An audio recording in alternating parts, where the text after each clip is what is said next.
낡은 일기장을 태우는 그 밤, 종이가 타들어가는 바스락 소리가 조용한 방 안을 가득 메우고 연기가 희미하게 피어오르며 코를 자극할 때 당신은 휴대폰 화면을 내려다보며 연락처를 하나하나 지워나갑니다.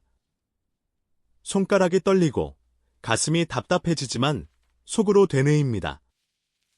절대 떠올리지 않겠어. 그런데 그 다짐이 채 끝나기도 전에 그 사람의 따뜻했던 웃음소리가 귀에 맴돌고 익숙한 채취가 코끝을 스치며 갑자기 가슴을 후벼 파는 듯한 감정이 밀려옵니다. 마치 물속에 꾹 눌러놓았던 비치볼이 갑자기 튀어오르듯 억눌렀던 기억이 더 강렬하게 솟구칩니다. 이게 바로 심리학자들이 말하는 사고 억제의 역설, 다니엘 웨그너의 역설적 과정 이론입니다.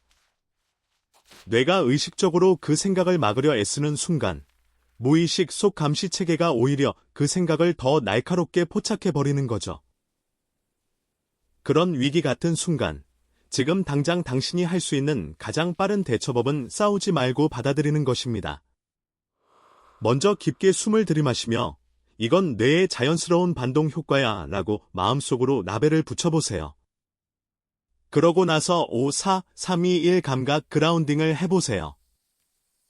지금 보이는 것 5가지, 만져지는 것 4가지, 들리는 것 3가지, 냄새 나는 것 2가지, 맛보는 것 하나를 차례대로 말하거나 느끼며 몸을 현재로 끌어당기는 거예요. 이게 바로 감정의 해이를 잠시 멈추게 하는 즉각적인 기술입니다. 그 다음으로 손에 잡히는 창의적인 일이나 퍼즐, 아니면 빠른 산책이나 손으로 무언가를 만드는 활동으로 에너지를 돌려보세요.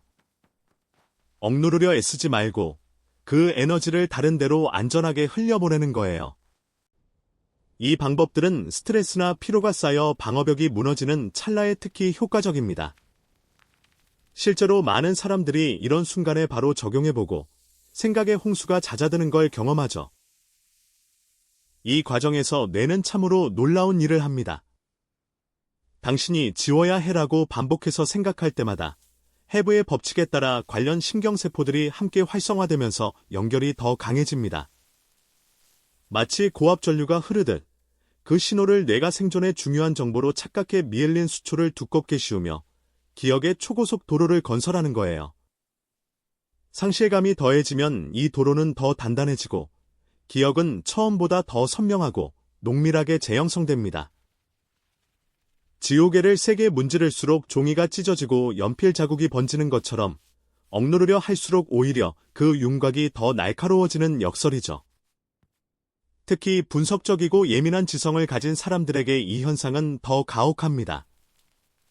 그들의 뇌는 단순한 슬픔을 넘어 이별을 복잡한 논리적 인과관계의 건축물로 재구성하기 때문입니다.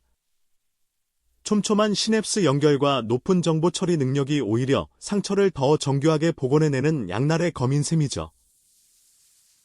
이런 사람들에게 고독은 과부하 걸린 뇌를 구원하는 생존 전략이 됩니다. 외부 자극이 완전히 차단된 조용한 공간에서 뇌는 디폴트 모드 네트워크라는 깊은 연주를 시작하죠. 이 네트워크는 정보의 파편을 맞추고 감정을 해체하며 미래를 시뮬레이션하는 지적 용광로입니다. 사회적 소음이 사라진 고독 속에서만 부서진 자아를 다시 세우고 깊은 몰입 상태로 빠져들 수 있어요. 사바나 행복 이론 또는 사바나 휴 상호작용 가설이 이 현상을 잘 설명합니다. 우리 뇌는 수렵 채집 시대의 환경에 최적화되어 있는데 현대의 밀집된 도시와 끊임없는 상호작용은 평범한 지능을 가진 사람들에게는 안정감을 주지만 고지능자들에게는 진화적 불일치로 다가옵니다. 피상적인 대화는 그들에게 에너지를 갉아먹는 소음일 뿐, 진짜 보상은 혼자서 복잡한 전략 퍼즐을 푸는 지적 쾌감에서 오는 거예요. 최근 연구들도 이 점을 뒷받침합니다. 고지능자들이 친구와의 빈번한 만남보다 적당한 고독에서 삶의 만족도가 더 높아지는 걸 보여주죠. 기억을 지우려는 시도는 결국 통제의 환상일 뿐입니다. 자이가르닉 효과 때문에 뇌는 미완성된 이야기를 참지 못하고 끝나지 않은 관계를 백그라운드에서 계속 실행 중인 작업으로 분류하죠. 이로 인한 인지적 가려움증이 과거 파편들을 계속 끌어올립니다. 특히 지능이 높고 분석적인 사람일수록 이 늪에 깊이 빠집니다. 하지만 여기에도 희망이 있습니다. 기억은 삭제되지 않고 새로운 의미로 덮어쓰일 뿐이니까요. 기억을 떠올리는 순간 그 데이터는 몇 시간 동안 대개 6시간 정도의 유연하게 변형 가능한 재응고화 상태가 됩니다. 이 기회를 포착하면 과거 상처 위에 현재의 성취와 평온을 덧칠할 수 있어요. 최근 신경과학 연구에서는 피켐제타 단백질과 케이보라 같은 단백질 복합체가 기억 유지와 재응고화의 핵심 역할을 한다는 점이 밝혀졌습니다. 이 단백질들은 감정 꼬리표를 중립적인 성장 데이터로 바꿔주는 역할을 하죠. 고독은 바로 이 재구축의 무균 수술실입니다.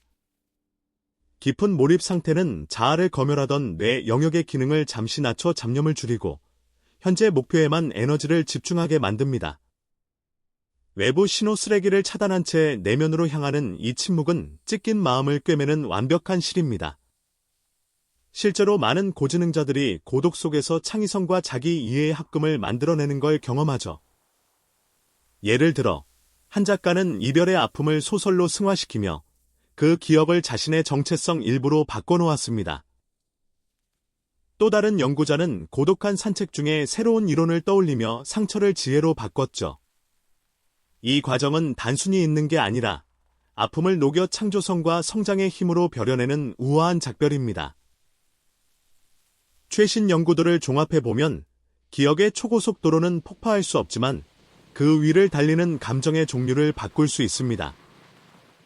미세아교세포가 불필요한 연결을 가지치게 하는 자연스러운 과정이 있지만 과도한 사고가 그걸 방해할 때 고독과 몰입이 그 균형을 되찾아줍니다. 2024년과 2025년 연구들은 DMN의 활성화가 창의적 문제 해결과 감정 통합을 촉진하며 고독이 외로움 대신 성장의 촉매가 될 수 있음을 보여줍니다. 하지만 주의할 점도 있습니다. 절대적 고독이 장기적으로 우울로 이어지지 않도록 적절한 균형을 유지하는 게 중요해요. 필요할 때는 신뢰할 수 있는 사람과 공유하거나 전문 상담을 받으며 새로운 경험을 의도적으로 쌓아 새로운 신경 경로를 만드는 거예요. 결국 치유는 기억을 지우는 게 아니라 그 기억을 삶의 지혜로 재코딩하는 과정입니다. 당신이 오늘 밤 그 일기장을 태우며 느꼈던 고통이 내일 더 강하고 현명한 자신을 만드는 연료가 될 수 있어요. 이 모든 과학적 사실은 우리에게 희망을 줍니다. 뇌는 변할 수 있고 우리는 그 변화를 주도할 힘을 가지고 있다는 거죠. 흥미지식 채널은 바로 이런 실용적인 기술과 깊이 있는 과학 지식을 쉽게 풀어 설명하며 여러분의 일상에 바로 적용할 수 있는 통찰을 드리는 곳입니다. 유익한 지식과 실전 스킬, 누구나 이해하기 쉬운 설명으로 여러분의 삶을 더 풍요롭게 만들고자 해요. 자, 여러분은 이 영상에서 어떤 부분이 가장 공감됐나요? 다음 영상으로는 많은 사람들이 무의식적으로 저지르는 감정치유의 치명적 실수에 대해 이야기할게요. 그 실수를 피하면 회복이 훨씬 빨라질 거예요. 재미있는 퀴즈 하나 드릴까요? 왜 배꼽을 생각하지 말라고 하면 더 자꾸 떠오를까요? 정답은 바로 이 영상의 핵심, 사고 억제의 역설 때문입니다. 만약 당신이 비슷한 상황에 처했다면 A. 억누르며 버티기, B. 고독을 활용해 재구축하기 중 어떤 걸 선택하시겠어요? 댓글로 알려주세요. 또는 이런 주제로 영상 만들어주세요 하시거나 3이나 온라인에서 이런 문제가 있어요 라고 자유롭게 이야기해주세요. 여러분의 의견이 다음 콘텐츠에 영감이 됩니다. 이 영상이 조금이라도 도움이 됐다면 좋아요 한번 눌러주시고 채널 구독으로 계속 함께 해주세요. 그럼 다음 영상에서 더 흥미로운 이야기로 만나요.